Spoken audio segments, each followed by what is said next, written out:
Chosen Anderson, choosing the Miami Dolphins, where, that offense just and I don't know what he's got left in the tank. He was a major disappointment last year.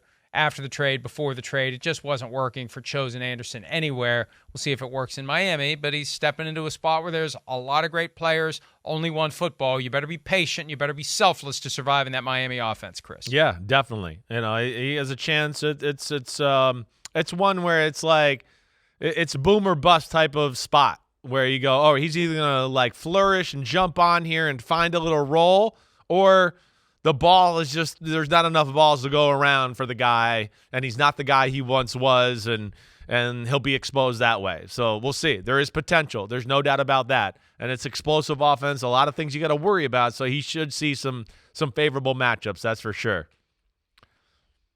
Dolphins have no first-round pick thanks to the tampering violations last year committed by the highest levels of the organization in efforts to land both Sean Payton and Tom Brady.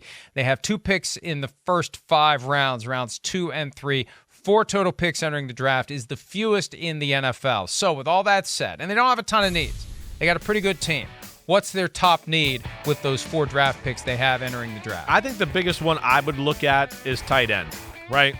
And I say that because, one, hey, like you said, they're a team that's got a little bit of everything. There's no glaring need on their roster anywhere. I mean, it's borderline one of the best rosters in football, period, right? But tight end, they lost Gesicki in free agency. They tried to trade him before the year anyways because he's not their cup of tea. They want a guy that, can contribute in the pass game, but this is a coaching staff from the Kyle Shanahan coaching tree. They want a tight end like George Kittle who's going to block. He doesn't have to be the best blocker, but he's got to go all in that department and give it his all.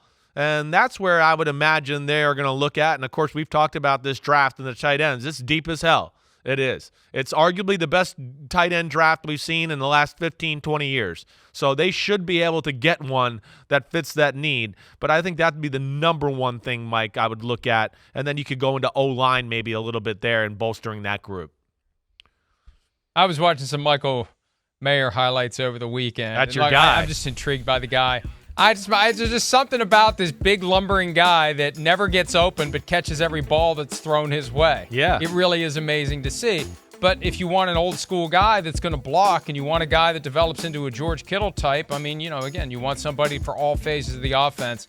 You need a big body like that who's willing to stick his nose in there and get the work done. I agree with you, though. Tight end is the key.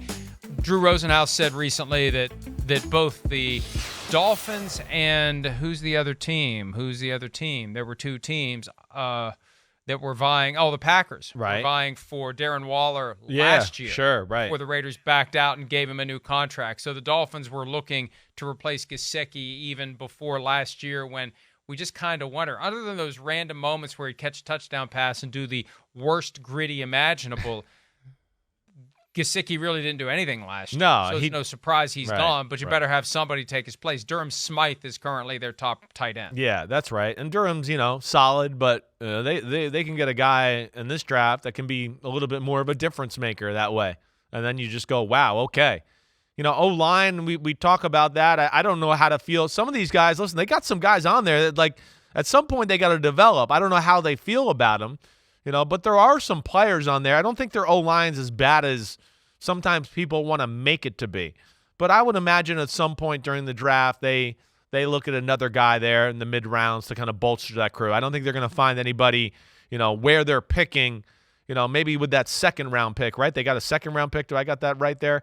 A 2 and a 3. A 2 and a 3? That's it in the first 5 rounds. They might be able to get a contributing O-line in that second round for sure. But, after that, yeah. You're starting to think about, backup, develop. I don't know if this guy will be ready right away. And I think that, like, on one hand, if you have 4 picks or if you have 12, like, there's a lot more pressure on you because you're on the clock over and over and over again. You got to be ready to go. But if you only have 4, you better make them work. Yeah. You better get them right. Right. And you better be ready to pivot based upon how the board is falling to get one of the guys that you believe is going to get the job done for you, because you got a lot more riding on those picks getting it right when you only have 4. And they could be a candidate to trade down to get more picks, get more lottery tickets, get more players. Hi, it's Mike Florio. Thanks for watching PFT on YouTube. Hit subscribe for the latest news and analysis from Pro Football Talk.